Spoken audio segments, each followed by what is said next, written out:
Bismillahirrahmanirrahim.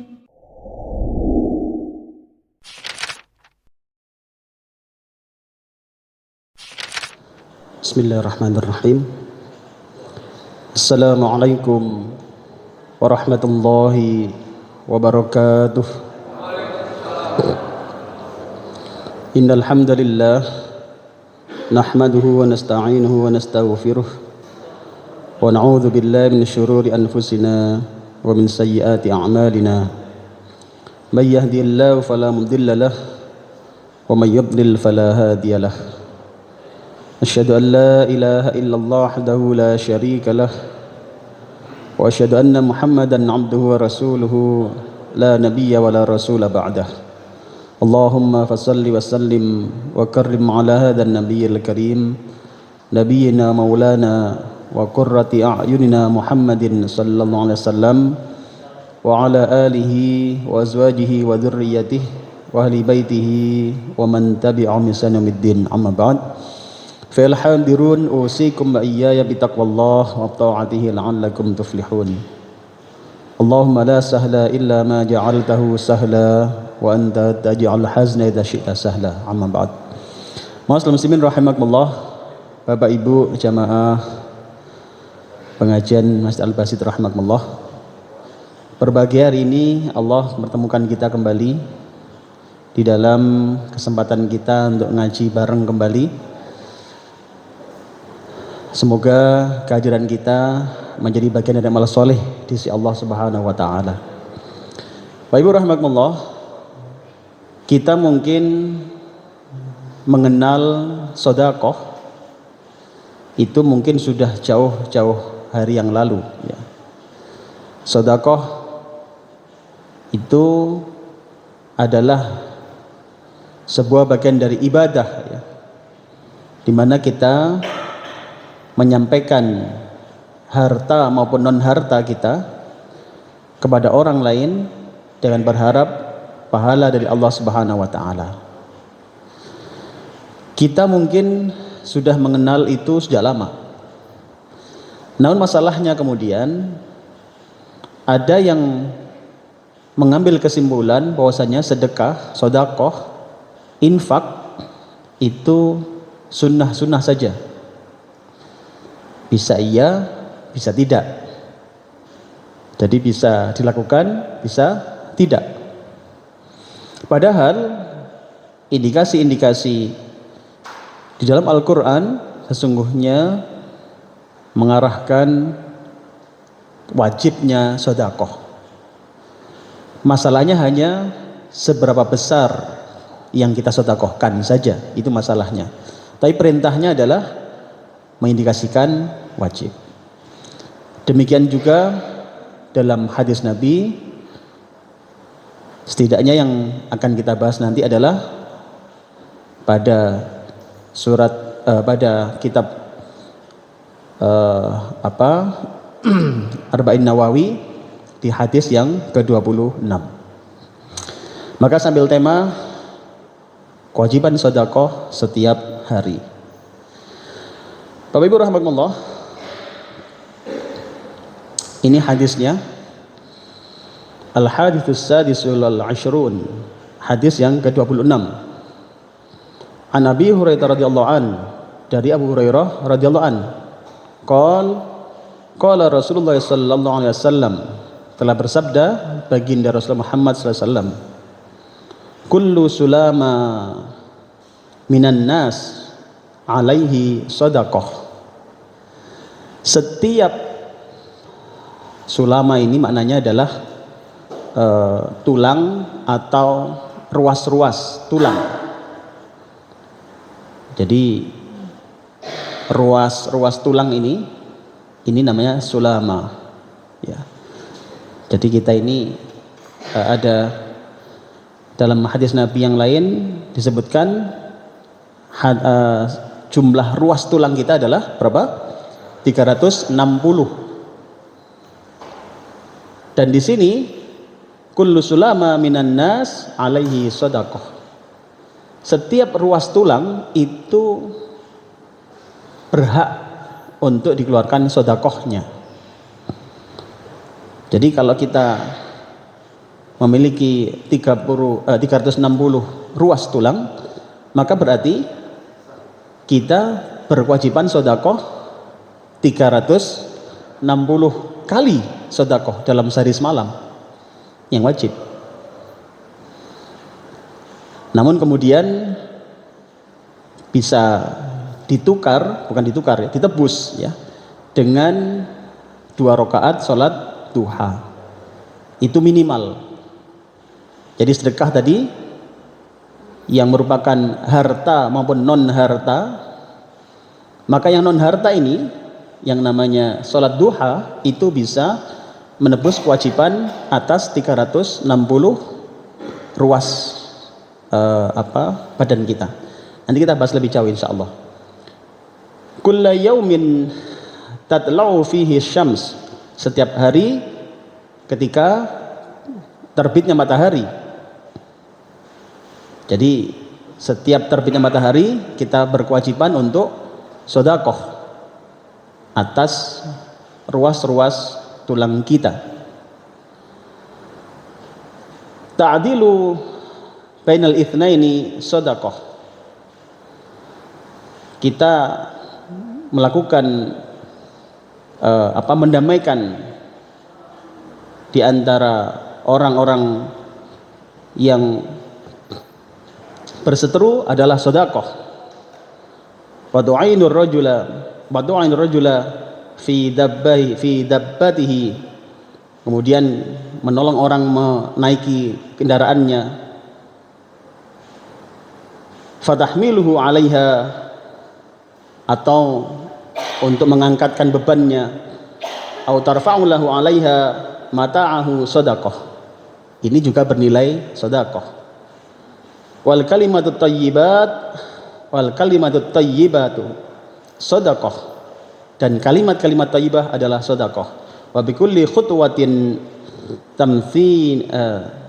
tamthibiha ila shalah sedekah, dan setiap langkah menuju ke salat adalah sedekah. Wa tumitul adza 'anit thariq sedekah, dan menyingkirkan duri atau adanya halangan di jalan itu adalah sedekah. Rawahul Bukhari wa Muslim, hadis Bukhari dan Muslim. Ini dia artinya. Hadiratullah, dalam hadis ke-26 kitab Ar-Banawi ini saya bagi menjadi beberapa bagian. Dari Abu Hurairah radhiyallahu an, beliau baginda Rasulullah bersabda, setiap persendian manusia diwajibkan untuk bersedekah setiap harinya mulai matahari terbit.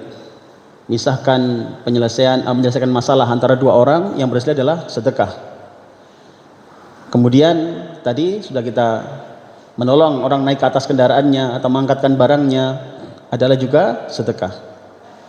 Jadi kalau misalkan jenengan ada orang naik kendaraan, itu kita nolong menaikkan barangnya, itu juga sedekah. Pernah nggak kepikir kalau ada orang mungkin ini barang yang berat kayaknya ya, kalau naik ke mobil nolong dompetnya tentu karena ini bagian dari sesuatu yang berat. Bayangkan kalau kemudian zaman dulu adalah pakai unta atau pakai kuda, itu menaiki unta atau kuda itu kan butuh pertolongan orang, agak rekoso begitu kan ya. Dan kuda zaman dulu mungkin tidak seperti yang sekarang yang imut-imut gini ya. Kudanya besar-besar. Panjenengan pernah pirsa yang tergambar dari kudanya Khalid bin Walid? Bayangkan, kudanya Khalid bin Walid. Dan Khalid bin Walid itu kalau naik kuda Pak, jadi beliau ini memang ketika mudanya sebelum masuk Islam itu memang ahli berburu. Jadi Khalid bin Walid itu ahli berburu. Beliau ketika berburu itu tidak duduk Pak, tidak duduk di atas kuda, berdiri beliau. Bayangkan coba, Eh? Kalau zaman sekarang mungkin kalau mirip apa? Forerunner gitu ya. Forerunner ya. Berdiri Pak, dan membawa panah, pedang atau tumbaknya, berdiri dengan kuda kecepatan tinggi. Beliau berdiri membidik mangsanya dan nyaris nggak ada yang meleset. Bayangkan orang seperti itu, apa tuh, sniper bener itu. Orang seperti itu yang awalnya musuhi Rasulullah SAW, sangat benci dengan Nabi, kemudian Allah berkenan membalik hatinya menjadi pembela Rasulullah SAW. Di dalam apa namanya film Ar-Risalah, dia The Message itu kan direkam detik-detik ketika beliau menyerahkan pedangnya kepada Nabi. Wahai Rasulullah, aku dulu memerangi engkau dengan pedangku ini, maka aku serahkan pedang ini padamu. Entah apa yang akan engkau lakukan kepadaku dengan pedang ini. Sudah menyerah, sudah tobat, sudah saya dulu memusuhi panjenengan, sudah sekarang terserah panjenengan mau apakan saya dengan pedang ini. Kemudian Nabi menyampaikan, ambil kembali pedangmu, engkau akan bisa berbuat lebih membela agama Allah dengan pedang ini. Kurang lebih begitulah teksnya. Apa yang terjadi setelah beliau masuk Islam? Nyaris tidak satu pun peperangan yang kalah, menang terus. Saya nggak kebayang Pak, bagaimana kalau panglimanya manah saja sambil kuda berlari berdiri, gimana aja Pak? Itu lawannya merinding Pak sudah itu. Gimana prajuritnya gitu ya? Itu makanya ketika masih ingat ya, pasukan Romawi, ketika berpasukan Romawi di perang apa itu Pak? Yang pasukan Romawi jumlahnya 8 kali lipat waktu itu. Itu sebelum perang dimulai, itu maju itu siapa? Satu panglima perangnya pasukan Romawi. Kemudian dia manggil-manggil, mana yang namanya Khalid gitu kan ya. Memang zaman dulu nggak ada medsos Pak, nggak kenal yang mana Khalid ya. Jadi nggak ada fotonya ya, nggak pernah ada profilnya, nggak muncul lah. Datang itu maju Khalid, diperhatikan sama si pasukan apa panglima perangnya ini, diperhatikan, kok biasa-biasa ya orangnya gitu, kok biasa-biasa, sampai muncul kalimat dia, apakah engkau yang namanya Khalid? Ya. Apakah engkau yang berjuluk Saifullah? Itu kan Saifullah, pedangnya Allah. Iya. Emang kenapa? Nah, gitu ya. Emang kenapa? Aku mengira pedang yang kau pakai adalah pedang dari Tuhan. Gitu. Jadi si Romawi ini mengira dia tersohor nggak pernah kalah itu karena pakai pedang dari Tuhan. Bahasa begitu. Dilihat pedangnya kan, yang mana Tuhan ngasih pedang hebat sama dia, nggak terkalahkan ini. Dia biasa-biasa, pedangnya Khalid juga biasa-biasa Pak, sama dengan yang lain. Hanya memang kekuatannya memang luar biasa dan orangnya sendiri memang luar biasa. Jadi nggak kebayang kalau apa namanya naik kuda aja seperti itu. Ya. Nah, sampailah kemudian terjadi dialog singkat. Dan ternyata menjadi jalan hidayah bagi si panglima perang ini. Masuklah dia Islam. Jadi akhirnya saat bertemu di tengah-tengah itu, dia nggak balik ke pasukannya Pak. Dia malah ngikut masuk ke barisan kaum muslimin. Itu pasukan perangnya Romawi sampai terheran-heran, loh dia kok ke sana? Gitu ya. Kok nggak jadi gebuk-gebukan gitu kan? Kok malah ke sana? Dan itu salah satu orang yang kemudian dia membela Islam dan meninggal, dan dia termasuk orang yang dicaptakan Nabi masuk surga walaupun belum pernah sholat sama sekali ya. Jadi kalau ingin masuk surga tanpa sholat dulu ya ikut.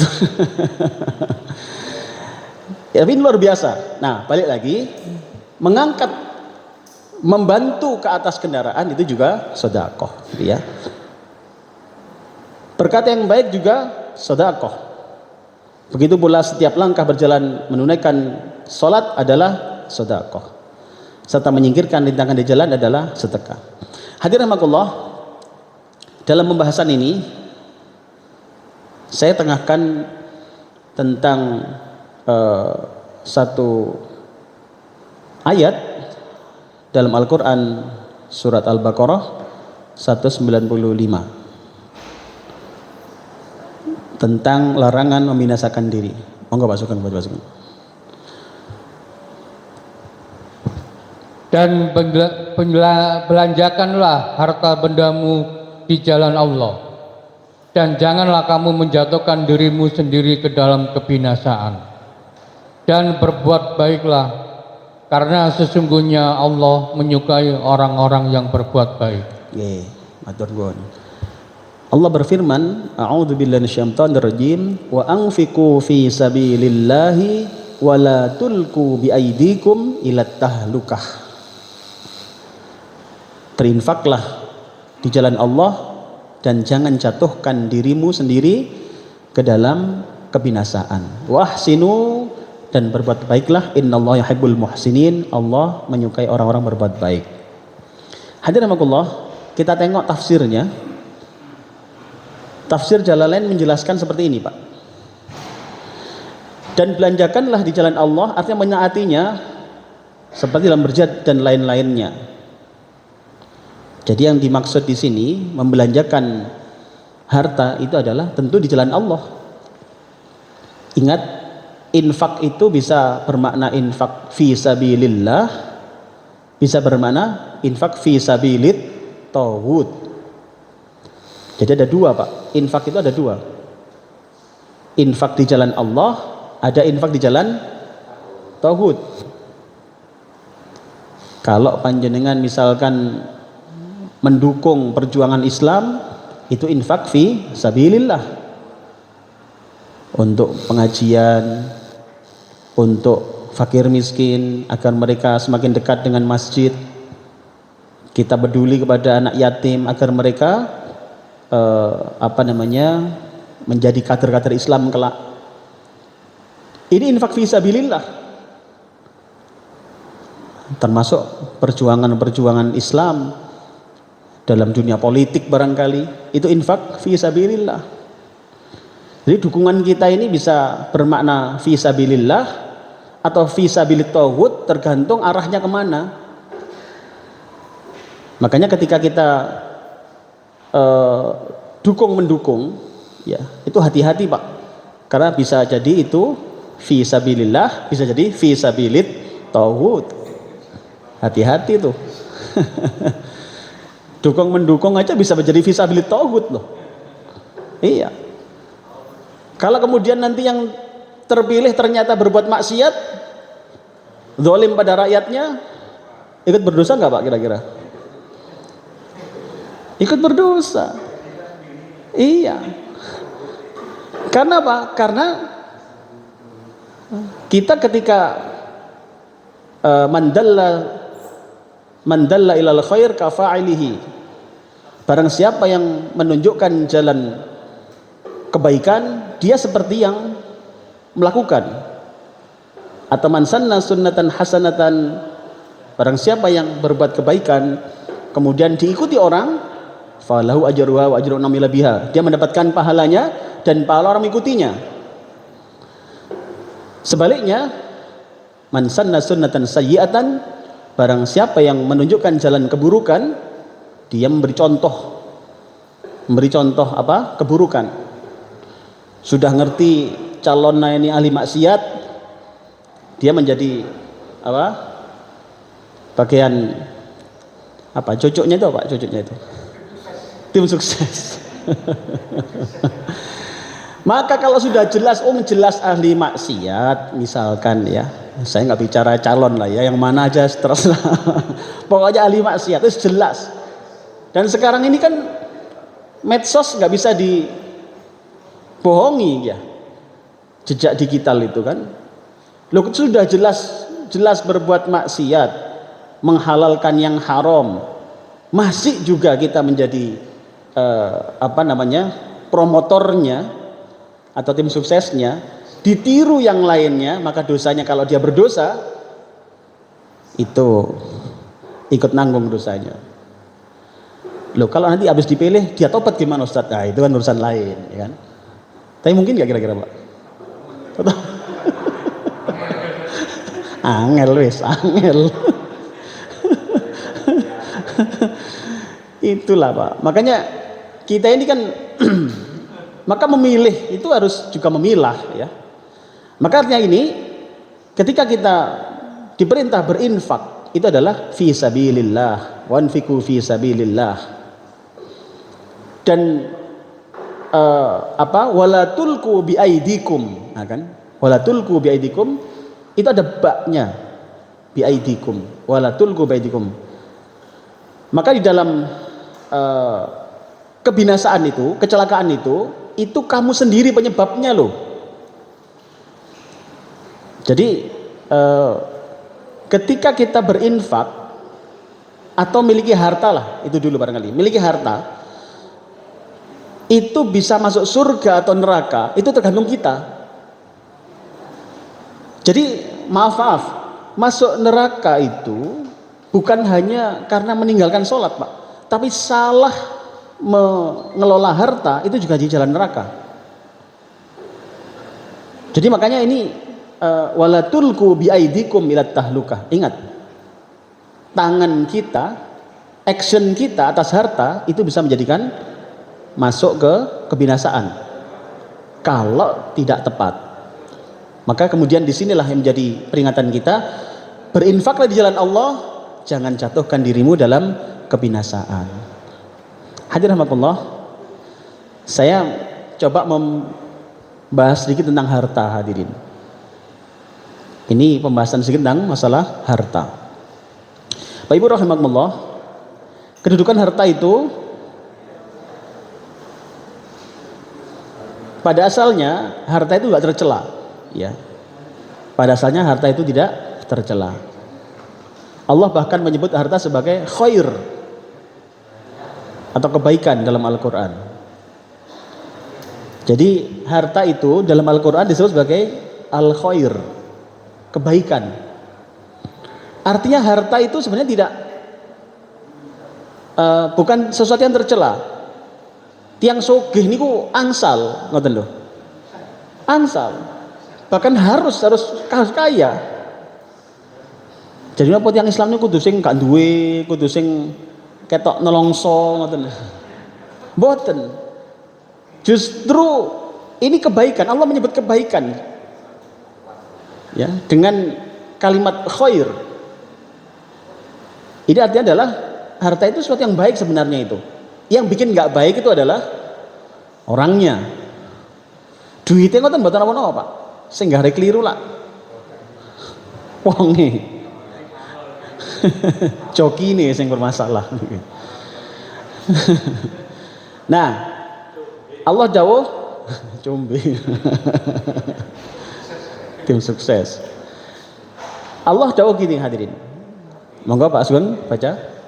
Diwajibkan atas kamu apabila seorang di antara kamu kedatangan tanda-tanda maut, jika ia meninggalkan harta yang banyak khair, berwasiat untuk ibu, bapak, dan karib kerabatnya serta ma'ruf.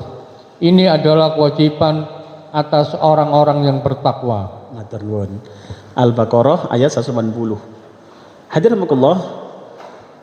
Kutiba alaikum idza hadara ahadakumul maut in taraka khairanil wasiyah lil walidaini wal aqrabina bil ma'ruf haqqan 'alal muttaqin. Hadirin, bagi orang-orang yang merasa akan mati gitu ya.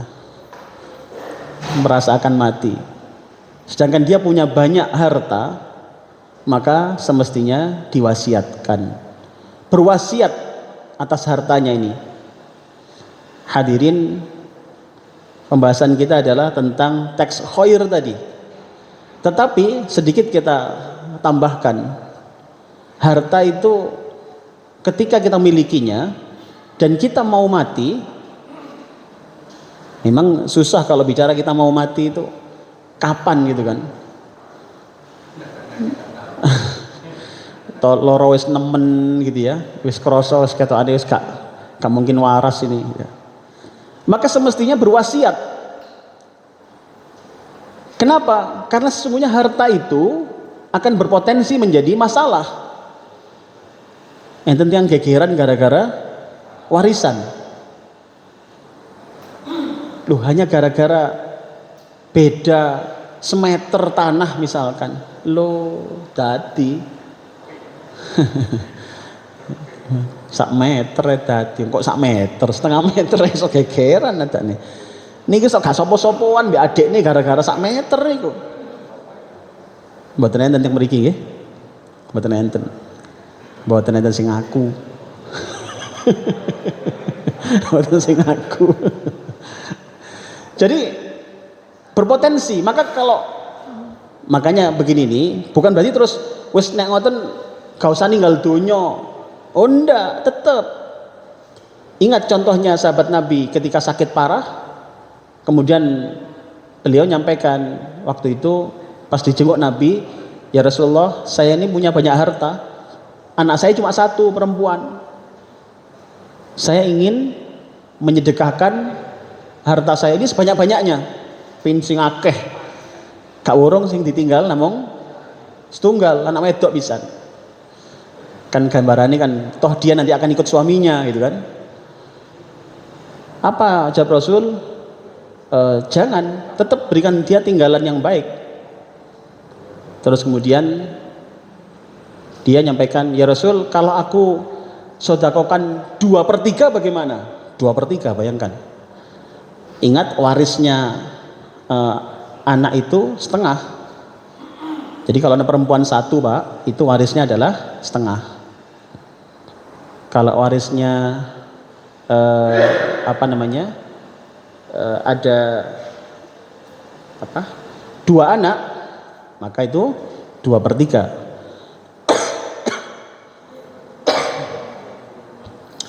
Nah, waktu itu mau disodakokan 2/3. Bagaimana? Nabi jangan. Kalau separuh ya Rasul, kenyang nih. Jadi ini hebatnya Pak sahabat itu, kalau sodakoh itu malah kanjeng Nabi yang ngerem. Kanjeng Nabi malah yang ngerem. Ya Rasul, saya mau sodakohkan 2/3. Jangan, kebanyakan. Kalau separuh gimana ya Rasul? Jangan, kurangi lagi. Jadi yang ngerem marah Nabi. Mirip kita kan ya? Mirip kita.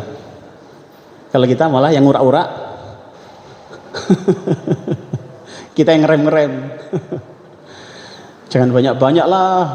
Diminta sodako malah kita yang ngerem, jangan banyak-banyak. Sahabat Nabi itu pinginnya yang banyak, tapi direm, jangan. Nah, hadirakumullah, maka dengan matur nuwun.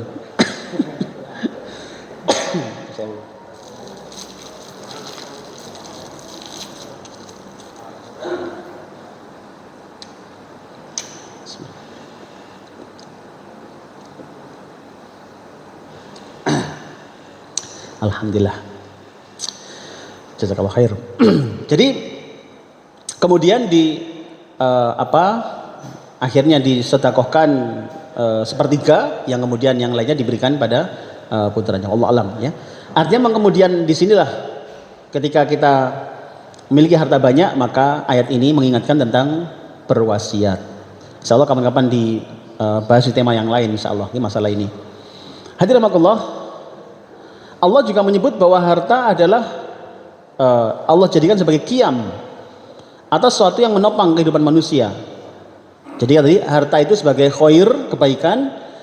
Di ayat yang lain harta sebagai qiyam, sesuatu yang menopang kehidupan manusia. Allah berfirman, wala tu'tus sufaha amwalakum allati ja'alallahu lakum qiyama. Monggo Pak Sugeng. Dan janganlah kamu serahkan kepada orang-orang yang belum sempurna akalnya, anak yatim yang belum balik, harta mereka yang ada di dalam kekuasaanmu, yang dijadikan Allah sebagai pokok kehidupan kiaman. Nah, kiaman. Jadi harta itu dijuluki sebagai kiaman atau sesuatu yang menopang kehidupan. Kita dalam kehidupan sehari-hari umpama mboten nyekel duit blas ngoten susah mboten kira-kira. Nen angel ya. Mungkin mboten susah. Kenapa? Karena memang ya kita butuh harta itu untuk kehidupan. Untuk makan, ya, untuk sekolah, untuk kebutuhan-kebutuhan. Memang itulah. Maka harta itu juga disebut sebagai kiaman, ya. Walaupun misalkan panjenengan dadak nggadai rakyat punya istri, walaupun gak dibelanjani meneng mawon, tetep butuh duit, iya. Bayangkan mboten jenengan punya istri gak dibelanjani meneng mawon, enten nah ngoten. Enten nggih. Enten teng sinetron. Artinya walaupun seandainya ketemu seperti itu sekalipun tetap butuh harta gitu loh nggih. Kenapa? Karena memang itu untuk menopang kehidupan dan Allah menjulukan sebagai kiaman ya. Nah, harta adalah ujian. Hadirin, dalam ayat yang lain Allah juga menjelaskan tentang masalah ini. Sesungguhnya kami telah menjadikan apa yang ada di bumi sebagai perhiasan baginya untuk kami uji mereka siapakah diantaranya yang terbaik perbuatannya. Jadi ini surat Al-Kahfi, inna ja'alna ma'ala ardi zinatan laha linabluwahum ayyuhum ahsanu amala. Artinya harta juga ujian. Jadi tadi ya, harta adalah kebaikan, khair. Kedua, harta adalah kiaman, menjadi penopang kehidupan. Yang ketiga ini adalah harta sebagai ujian. Jadi hati-hati dengan berharta. Apakah kita semakin kuat, kokoh kedudukan kita dengan berharta, jenengan bisa membantu fakir miskin. Dengan berharta, jenengan bisa menyelenggarakan pengajian. Kan ada nggih sedulur kita sing gawe pengajian teng pundi nika? Nggih. Sampai 1000 orang dibandani piyambak coba. Luar biasa itu. Nah kalau ada orang kaya yang seperti itu 10 saja, kira-kira makmur mboten? Wah, makmur luar biasa. Maka tergantung kita, harta yang kita pegang ini jadi apa? Jadi hanya sekedar kebaikan untuk dimensi diri sendiri. Non sewu, duit itu kadang-kadang manfaat gaya wae dhewe tok.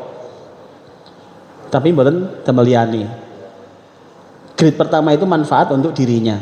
Manfaat kedua untuk diri dan keluarganya. Ketiga, manfaat untuk diri, keluarga dan masyarakatnya. Kira-kira harta kita masuk yang mana, Pak?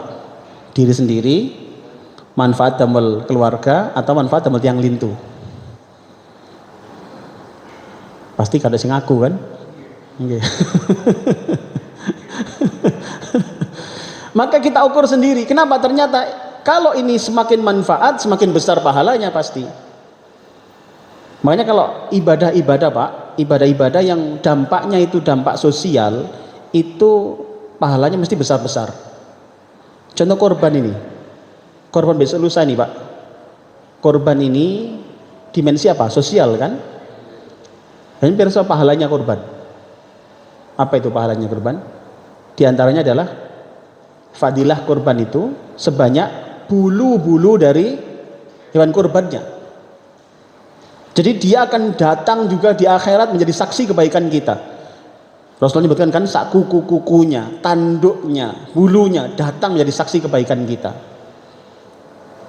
Bayangkan dalam padang mahsyar ketika diadili, ada orang-orang menjadi saksi keburukan kita. Pas kita berbuat dolim, dia korbannya, saksi sekaligus korban misalkan. Terus ada orang saksi juga di situ yang datang di akhirat dalam pengadilan kita di akhirat nanti. Kita pasti ketakutan Pak. Kenapa? Karena mereka jadi saksi keburukan kita. Mau menghindar kemana? Tidak bisa. Nah pada saat itu, saat genting seperti itu, kemudian datanglah saksi kebaikan kita. Saksi keburukan dihitung, iki sing tau dilarani KP 10 jejer, belum keluarganya, belum tonggo-tonggone sing ngerti, akeh jumlahe. Misalkan 100 orang Pak saksi keburukan kita, naudzubillah. Ketakutan kita, kan nggak bisa lari. Saksi satu saja kita nggak bisa menghindar kok, apalagi 100 orang saksinya. Nah pada saat itu kemudian datang saksi kebaikan kita, datang orang-orang yang pernah menyaksikan kebaikan kita, datang juga korban-korban kita. Bayangkan tuh kisah jumlah ini sebanyak bulu-bulu hewan korban kita. Kira-kira kalau pengadilan itu sing mriki jumlahe 100, sing mriki jumlahe pinten wulune niku Pak? Jutaan barangkali. Kira-kira mau debat di voting menang pundi Pak kira-kira Pak? Nah. Sing sini ngengkel dia juga berbuat baik, sing menyampaikan dia juga berbuat baik, dia berbuat buruk, dia berbuat baik terus engkel-engkelan. Kira-kira menang pundi? Maka beruntunglah orang-orang yang korban Pak. Maka jangan sampai besok ini nggak korban atau malah jadi korban. Berkorbanlah. Maka sampai Rasulullah kan mengancam kan, barang siapa mampu beli hewan korban tapi tidak mau berkorban secara sengaja, maksudnya itu fala yaqrabanna musallana, fala yaqrabanna musallana, jangan mendekati musollaku. Itu kan maknanya disiwak ya, disiwak kalau kanjeng Nabi. Siapa orang-orang yang mampu bersedekah, mampu membeli hewan kurban tapi tidak membeli, tidak berkorban secara sengaja. Maaf Pak, harga hewan kurban dibanding dengan HP baru mahal mana sekarang Pak? HP baru niku sudah mboten enten sing rega 2.500 mboten wonten nggih. Niku bekas ngenten. Atau sing rame cuwi-luwi niku sing imut niku. Untuk anak zaman sekarang mboten saged Pak. Minimal 5 juta, 6 juta ngoten toh, walaupun kredit. Maka bayangkan kalau kemudian untuk korban bilang nggak mampu, tapi sepeda motor anyar. Bilang nggak mampu korban tapi HP ini anyar. Bilang nggak mampu tapi dandani omah. Kira-kira ya napa no? Maka berhati-hatilah karena fala yaqrabanna musallana, jangan mendekati musalla kami. Ini sudah isya gitu ya. Oh, astagfirullah. Baik, saya tambahkan sedikit lagi. Ini dalam Az-Zariyat. Monggo Pak Sugeng dibaca sedikit. Dan pada harta-harta mereka ada hak untuk orang miskin yang meminta dan orang miskin yang tidak mendapat bagian. Ada hakul lisaili wal mahrum. Harta itu ada hak orang lain Pak. Maka orang yang tidak memberikan sodakohnya, padahal itu ada hak orang lain di situ, maka dia sebenarnya sedang mengambil hak orang lain. Maka orang yang tidak berzakat, padahal dia wajib zakat, itu sama dengan dia mencuri haknya fakir miskin. Makanya diperangi Pak itu. Zaman Abu Bakar As-Siddiq radhiyallahu an diperangi Pak itu. Kenapa? Karena dia sama dengan mengambil hak orang lain. Kalau orang lain kan pencuri. Kenapa? Karena sesungguhnya ini harusnya dikeluarkan, tapi nggak dikeluarkan. Dia pencuri sebenarnya. Jadi ada orang-orang miskin. Nah, orang-orang yang mengalokasikan untuk orang-orang miskin, baik yang minta atau nggak minta, inilah orang-orang yang soleh. Ini surat Az-Zariyat ayat 19. Kemudian hadis Nabi bersabda yang artinya, sesungguhnya pada setiap harta seorang ada hak orang lain selain zakat. Hadirin, ingat, harta yang kita miliki itu titipan Allah. Ada hak orang lain yang harus kita keluarkan, baik yang wajib maupun yang sunnah. Maka biasakan diri. Zakat sudah, sedekah usahakan terus setiap hari. Bahkan hadirin, saya pernah baca satu makalah terkait tentang pembahasan syukur. Jadi dalam ayat 7 surat Ibrahim itu kan la in syakartum lazidannakum wa la in kafartum inna adzabi lasyadid. Kalau kamu bersyukur, Allah akan menambah nikmatmu. Tapi kalau kufur, Allah akan menukar dengan azab. Nah, ada makna yang menarik di situ ketika pembahasan tafsirnya. Itu adalah ketika orang itu tidak bersyukur tapi juga tidak kufur. Coba jangan bayangkan, kalau orang bersyukur itu jelas sih dapat nikmat terus bersyukur. Lawan syukur adalah kufur. Kufur itu sambat lah kalau bahasa kita, sambat. Cek kurang ngon, itu sambat. Sekarang ada kondisi di mana syukur nggih mboten, sambat nggih mboten. Pernah nggak ngalami begitu, Pak? Dan kan kadang gitu ya. Kita punya, maaf ini, ibu-ibu diberikan belonjo atau bapaknya anak dapat gaji. Kadang kita nggak syukur, tapi nggak kufur juga. Pernah mikir nggak? Pernah ngalami mboten? Mboten alhamdulillah, tapi mboten sambat. Wis biasa ngoten mawon. Dalam kan kalau dapat gaji mestinya kan alhamdulillah ngoten toh. Niki mboten syukur, tapi mboten sambat, tengah-tengah. Itu ada kondisi begitu. Maka itu orang yang seperti itu sesungguhnya dia mah nggak masuk dalam kategori dua-duanya. Syukur mboten, kufur mboten. Gak muni hamdalah, nggih mboten sambat. Terus bagaimana dia? Tapi orang ini kena kerugian.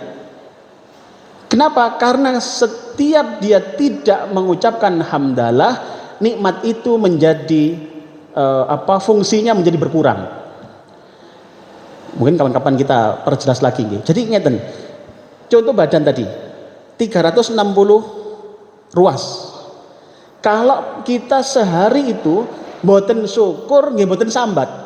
Ingat, kalau nggak syukur bukan berarti langsung sambat loh nggih. Ada kondisi tengah-tengah tadi itu.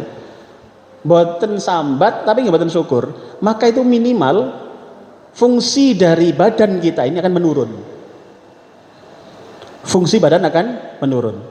Kalau itu berlangsung terus, nggih mboten sedekah, nggih mboten salat duha, maka itu berlangsung terus akan numpuk, fungsi badan akan semakin menurun. Maka ada orang yang sakit-sakitan, itu muncul dari sana Pak, bisa. Dia mboten syukur, nggih mboten kufur, tapi menganggap niku biasa-biasa saja. Pemberian Allah berupa kesehatan dianggap biasa-biasa saja. Diberikan nikmat dianggap biasa-biasa saja. Itu masuk kategori itu. Apa itu?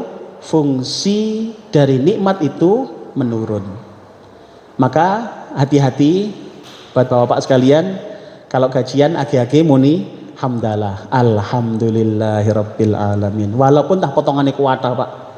Wis potongan koperasi, potongan arisan, utang. Ibu-ibu juga begitu, bersyukur Bu. Kenapa? Fungsinya bisa menurun nanti itu, bersyukur. Nerima langsung alhamdulillah. Diparingi bayaran 1 juta, alhamdulillah. Diparingi 10 juta, tapuan alhamdulillah. Kenapa? Karena kalau tidak bersyukur, tadi ancamannya, mungkin banyak betul sambat. Tidak kufur kok saya, iya enggak, tapi karena nggak syukur tadi, minimal menurun fungsinya. Rezeki semakin menurun pelan, itu karena di situ ternyata masalahnya. Kita kurang bersyukur. Dalam pembahasan akidah, itu kurang ngestoaken Gusti Allah. Jadi kalau panjenengan diaturi napa mawon, diaturi seseorang misalkan, itu kan harusnya mengungkapkan ucapan terima kasih. Diparingi dadak aqua cilik ngeten iki. Lu kok cilik sih? Nah, itu berarti kufur. Tapi kalau syukur, alhamdulillah, matur nuwun gitu. Saya masih ingat Pak, salah satu guru kami dulu nggih, itu kalau diberikan sesuatu dari santrinya, beliau sudah sepuh. Santri ini betakan sarung damel kiai niku. Niku langsung taruh kepalanya, matur nuwun, jazakumullah, taruh kepalanya Pak, masya Allah. Itu dalam rangka bersyukur kepada manusia. Pada Allah juga begitu. Jenengan pun ngergani oleh syukur niku. Lho sampean kok syukure mau titik tok, alhamdulillah ping 3 tok. Iya, bayaran mau titik ya gak kakek syukure. Ini bermasalah. Pun tak masih tak bayaran dipotong tetep syukure sing akeh. Alhamdulillah tetep 33. Aja dilong ya 33-an ya. Di situ rahasianya. Jadi sekali lagi Berapapun yang Allah berikan, bersyukurlah. Kenapa? Kalau tidak bersyukur akan menurun rezeki kita, menurun nikmat yang Allah berikan. Mungkin belum jadi adab, tapi sudah menurun fungsinya. Semoga manfaat. Sekali lagi, ayo setiap hari kita bersedekah. Minimal caranya apa? Dengan sholat duha. Karena sedekah 360 itu bisa ditukar dengan sholat duha 2 rakaat. Jika lupa 2 rakaat sholat duha bagaimana? Perbanyak baca zikir, subhanallah, alhamdulillah dan seterusnya, itu juga sedekah. Ingat tadi kalimat thayyibah itu sedekah. Atau apa? Membersihkan jalan dari halangan-halangan rintangan, itu juga sedekah. Termasuk berkata baik kepada istri, pada keluarga juga sedekah. Semoga manfaat apa yang kita bahas hari ini. Rabbana atina fid dunya hasanah wa fil akhirati hasanah wa qina adzabannar. Wassallallahu ala Muhammad. Alhamdulillahil amin. Kita akhiri subhanakallahumma bihamdika asyhadu an la ilaha illa anta astaghfiruka. Assalamualaikum warahmatullahi wabarakatuh.